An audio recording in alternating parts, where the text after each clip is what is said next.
ओम नमो भगवते वासुदेवाय नमः। श्रीमद् भागवत महापुराण द्वितीय स्कंद अध्याय 1।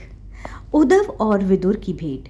श्री सुखदेव जी कहते हैं, परीक्षित, जो बात तुमने पूछी है वही पूर्व काल में अपनी सुख समृद्धि से पूर्ण घर को छोड़कर वन में गए हुए विदुर जी ने भगवान मैत्र जी से पूछी थी। जब सर्वेश्वर भगवान श्री कृष्ण पांडवों के दूत बनकर गए थे, तब वह दुर्योधन के महलों को छोड़कर उसी विदुर जी के घर में उसे अपना ही समझकर बिना बुलाए चले गए थे। राजा परीक्षित ने पूछा, प्रभु, यह तो बतलाइए कि भगवान मैत्र के साथ विदुर जी का सगागम कहाँ और किस समय हुआ। पवित्रात्मा विदुर ने महात्मा मैत्र जी से कोई साधारण प्रश्न नहीं किया होगा, क्योंकि उसे तो मैत्र जी जैसे साधु शिरोमणि ने अभिनंदन पूर्वक उत्तर देकर महिमावंतित किया था। सूत जी कहते हैं, सर्वज्ञ सुखदेव जी ने राजा परीक्षित के इस प्रकार प्रश्न पूछने पर वह अति प्रसन्न होकर कहा, सुनो। सुखदेव जी ने कहने लगे, परीक्षित, यह उन दिनों की बात है जब अंधे राजा घृतराष्ट्र ने अन्यायपूर्वक अपने दुष्ट पुत्रों का पालन पोषण करते हुए अपने छोटे भाई पांडु के अनाथ बालकों को लाचा भवन में भेजकर आग लगवा दी थी। जब उनकी पुत्र वधू और महाराज युधिष्ठिर की पटरानी द्रौपदी के केश दुशासन ने भरी सभा में खींचे, उस समय द्रौपदी की आंखों में आंसुओं की धारा बह चली और उस प्रभा से उसने वक्ष स्थल लगा हुआ केसर भी बह चला। किंतु धृतराष्ट्र ने अपने पुत्र को उस कुकर्म से नहीं रोका। दुर्योधन ने सत्यपारायण और भोले भाले युधिष्ठिर का राज जुए में अन्याय से जीत लिया और उन्हें वन में निकाल दिया। किंतु वन से लौटकर वह प्रतिज्ञा अनुसार जब उन्होंने अपना न्यायोचित पैत्र मांगा, तब भी मोहवंश उन्होंने उन अजात शत्रु युधिष्ठिर को उनका हिस्सा नहीं दिया। महाराज युधिष्ठिर के भेजने पर जब जगद्गुरु भगवान श्री कृष्ण ने कौरवों की सभा में हित भरे सुमधुर वचन कहे, तो भीष्मादि सज्जनों को अमृत से लगे, पर कुरुराज ने उनके कथन को कुछ भी आदर नहीं दिया। देते कैसे, उनके तो सारे पुण्य नष्ट हो चुके थे। फिर जब सलाह के लिए विदुर जी को बुलाया गया, तब मंत्रियों में श्रेष्ठ विदुर जी ने राजभवन में जाकर बड़े भाई घृतराष्ट्र के पूछने पर उन्हें वह सम्मति दी जिसे नीति शास्त्र के जानने वाले पुरुष विदुर नीति कहते हैं। उन्होंने कहा, महाराज, आप अजात शत्रु महात्मा युधिष्ठिर को उनका हिस्सा दे दे। वह आपने ना सहने योग अपराध को भी सह रहे हैं। भीम रूप काले नाग से तो आप भी बहुत डरते हैं। देखिए, वह अपने छोटे भाइयों के सहित बदला लेने के लिए बड़े क्रोध से फुफकारे मार रहा है। आपका तो पता नहीं, भगवान श्री कृष्ण ने पांडवों को अपना लिया है। वह यदुवीरों के आराध्य देव इस समय अपनी राजधानी द्वारकापुरी में विराजमान है।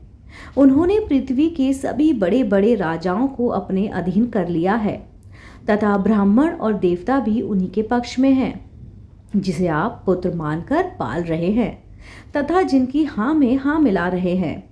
उस दुर्योधन के रूप को तो मैं मूर्तिमान दोष ही आपके घर में घुस बैठा है। यह तो साक्षात भगवान श्री कृष्ण से द्वेष करने वाला है। इसी के कारण आप भगवान श्री कृष्ण से विमुख होकर श्रीहीन हो रहे हैं। अतएव यदि आप अपने कुल की कुशलता चाहते हैं तो इस दुष्ट को तुरंत ही त्याग दीजिए। विदुर जी का ऐसा सुंदर स्वभाव था कि साधु जन भी उसे प्राप्त करने की इच्छा रखते थे। किंतु उनकी यह बात सुनते ही कर्ण, दुशासन और शकुनी के सहित दुर्योधन के होठ अत्यधिक क्रोध से फड़फड़ाने लगे और उसने उनका तिरस्कार करते हुए कहा, अरे, इस कुटिल दासी पुत्र को यहाँ किसने बुलाया है? यह जितने टुकड़े खा खाकर जीता है, उन्हीं के प्रतिकूल होकर शत्रु का काम बनना चाहता है। इसके प्राण तो मत लो, परंतु इसे हमारे नगर से तुरंत बाहर निकाल दो। भाई के समान ही कानों में वाण के समान लगने वाले इस अत्यंत कठोर वचनों से मर्माहत होकर भी विदुर जी ने कुछ बुरा ना माना और भगवान की माया को प्रबल समझकर अपना धनुष राजद्वार पर रखवे हस्तिनापुर को चल दिए। कौरवों को विदुर जैसे महात्मा बड़े पुण्य से प्राप्त हुए थे। वह हस्तिनापुर से चलकर पुण्य करने की इच्छा से भूमंडल में तीर्थपाद भगवान के क्षेत्रों में विचरने लगे, जहाँ श्री हरि ब्रह्म रुद्र अनंत आदि अनेकों मूर्तियों के रूप में विराजमान है। जहाँ जहाँ भगवान की प्रतिमाओं से सुशोभित तीर्थ स्थान, नगर, पवित्र वन, पर्वत, निकुंज और निर्मल जल से भरे हुए नदी, सरोवर आदि थे, उन सभी स्थानों में वे अकेले ही विचरते रहे। वे अवधूत वेश में स्वच्छ आनंद पूर्वक पृथ्वी पर विचरते हैं, जिसे आत्मयज उन्हें पहचान न सके। वे शरीर को सजाते न थे, पवित्र और साधारण भोजन करते, शुद्ध वृत्ति से जीवन निर्वाह करते, प्रत्येक तीर्थ में स्नान करते, जमीन पर सोते और भगवान को प्रसन्न करने वाले व्रतों का पालन किया करते थे। इस प्रकार भारतवर्ष में ही विचरते विचरते जब तक वे प्रास और प्रभास क्षेत्र में पहुंचे, तब तक भगवान श्री कृष्ण की सहायता से महाराज युधिष्ठिर पृथ्वी का एक चंद्र अखंड राज्य करने लगे थे। वहां अब उन्होंने अपने कौरवों बंधुओं के विनाश का समाचार सुना, जो आपस की कलह के कारण परस्पर लड़ भिड़ कर उसी प्रकार नष्ट हो गए थे जैसे अपनी ही रगड़ से उत्पन्न हुई आग से बांसों का सारा की सारा जंगल जलकर राख हो जाता है। यह सुनकर वे शोक करते हुए चुपचाप सरस्वती के तीर पर गए। वहां उन्होंने त्रित, उष्णा, मनु, पृथु, अग्नि, असीत, वायु, सुदास, गौ, गुहा और श्रद्धदेव के कामों और नामों से प्रसिद्ध 11 तीर्थों का सेवन किया। इसके सिवा पृथ्वी में ब्राह्मण और देवताओं के स्थापित किए हुए जो भगवान विष्णु के और भी अनेकों मंदिर थे, जिसके शिखरों पर भगवान के प्रधान आयुध चक्र के चिन्ह थे और जिसके दर्शन मात्र से श्री कृष्ण का स्मरण हो आता था, उनका भी सेवन किया। वहां से चलकर वे धन्य धान्यपुर, सौराठ, सौरवी, मत्स्य और कुरुजांगल आदि देशों में होते हुए जब कुछ दिनों में यमुना तट पर पहुंचे, तब वहां उन्होंने परम भागवत उद्धव जी का दर्शन किया। वे भगवान श्री कृष्ण के प्रख्यात सेवन और अत्यंत शांत स्वभाव थे। वे पहले बृहस्पति जी के शिष्य रह चुके थे। विदुर जी ने उन्हें देखकर प्रेम से गाढ़ आलिंगन किया और उनसे अपने आराध्य भगवान श्री कृष्ण और उनके आश्रित अपने स्वजनों का कुशल समाचार भी पूछा। विदुर जी कहने लगे, उद्धव जी, पुराण पुरुष बलराम जी और श्री कृष्ण ने अपने ही नाभि कमल से उत्पन्न हुए ब्रह्म जी की प्रार्थना से इस जगत में अवतार लिया है। वे पृथ्वी का भार उतारकर सबको आनंद देते हुए अब श्री वासुदेव जी के घर कुशल से रह रहे हैं ना। प्रियवर, हम कुरुवंशियों के परम सुहृद और पूज्य वासुदेव जी, जो पिता के समान उदार पूर्वक अपनी कुंती आदि बहनों को उनके स्वामियों का संतोष कराते हुए उनकी सभी मनचाही वस्तुएं देते आए हैं, आनंद पूर्वक तो है ना। प्यारे उद्धव जी, यादवों के सेनापति वीरवर प्रद्युम्न जी तो प्रसन्न है ना, जो पूर्व जन्म में कामदेव थे तथा जिन्होंने देवी रुक्मणी जी से ब्राह्मणों की आराधना करके भगवान से प्राप्त किया था। सात्व, वृष्टि, भोज और दशार वंशी यादवों के अधिपति महाराज उग्रसेन तो सुखी से है ना, जिन्होंने राज पाने की आशा का सर्वथा परित्याग कर दिया था, किंतु कमल नयन भगवान श्री कृष्ण ने जिन्हें फिर से राज सिंहासन पर बैठाया, सौम्य, अपने पिता श्री कृष्ण के समान समस्त रथियों में अग्रगण श्री कृष्ण तनय सांब सकुशल से तो है ना। ये पहले पार्वती जी के द्वारा गर्भ में धारण किए हुए स्वामी कार्तिक हैं। अनेकों व्रत करके जम्बवती ने उन्हें जन्म दिया था। जिन्होंने अर्जुन से रहस्य युक्त धनुर्विद्या की शिक्षा पाई है, वे सात्विकी तो कुशल पूर्वक है ना। भक्त भगवत जनों की उस महान स्थिति पर पहुंच गए जो बड़े बड़े योगियों को भी दुर्लभ है। भगवान के शरणागत निर्मल भक्त बुद्धिमान अक्रूर जी भी प्रसन्न है ना, जो श्री कृष्ण के चरण चिन्हों से अंकित व्रज के मार्ग की रज में प्रेम से अधीर होकर लौटने लगे हैं।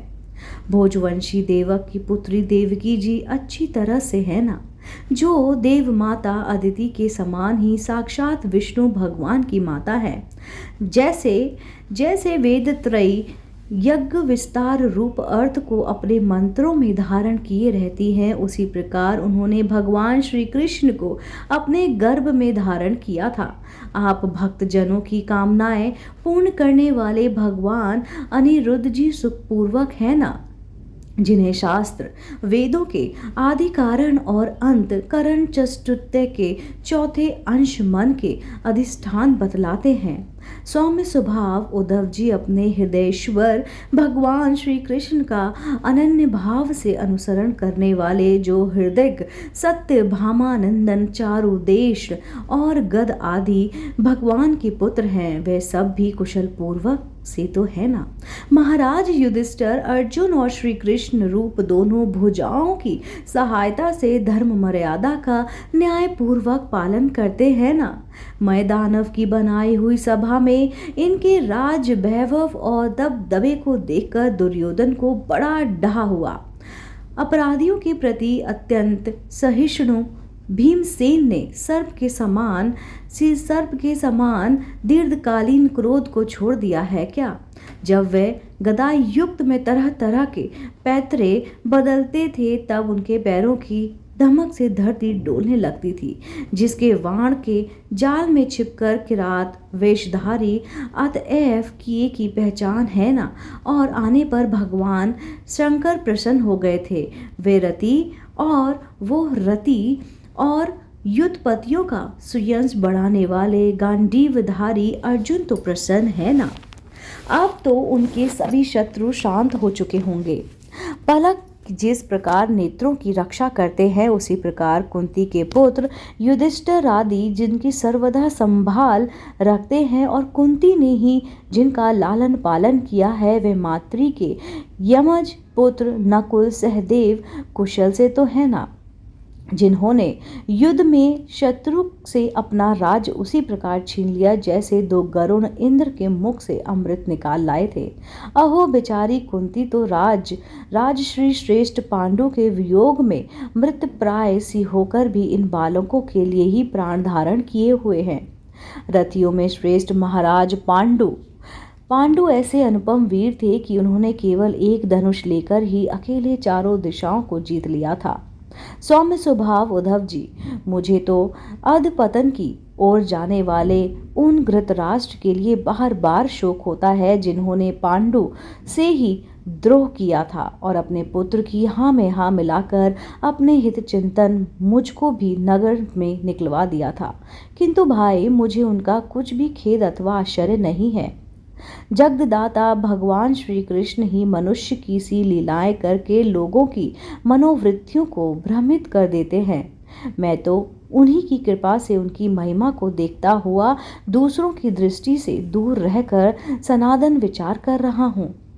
यद्यपि कौरवों ने उनके बहुत से अपराध किए, फिर भी भगवान ने उनकी इसलिए उपेक्षा कर दी थी कि वह उनके साथ उन दुष्ट राजाओं को भी मारकर अपने शरणागतों का दुख दूर करना चाहते थे, जो धन विद्या और जाति के मद से अंधे होकर कुमार्गामी हो रहे थे और बार बार अपनी सेनाओं से पृथ्वी को कपा रहे थे। उद्धव जी, भगवान श्री कृष्ण जन्म और कर्म से रहित है, फिर भी दुष्टों का नाश करने के लिए और लोगों को अपनी ओर आकर्षित करते हुए वह जन्म लेते रहते हैं। नहीं तो भगवान की तो बात ही क्या है। दूसरे जो लोग गुणों से पार हो गए हैं, उनमें भी ऐसा कौन है जो इस कर्माधीन देह के बंधन में पड़ना चाहेगा। अतः मित्र जिन्होंने अजन्मा होकर भी अपनी शरण में आए हुए समस्त लोकपाल और आज्ञाकारी भक्तों का प्रिय करने के लिए यदुकुल में जन्म लिया है, उस पवित्र कीर्ति श्री हरि की बातें सुनाओ। इसी के साथ श्रीमद् भागवत महापुराण तृतीय स्कंद अध्याय 1 यहीं पर समाप्त होता है। अगला अध्याय सुनने के लिए आप देखते रहिए आपका अपना पसंदीदा YouTube चैनल अध्यात्म में कहानियाँ।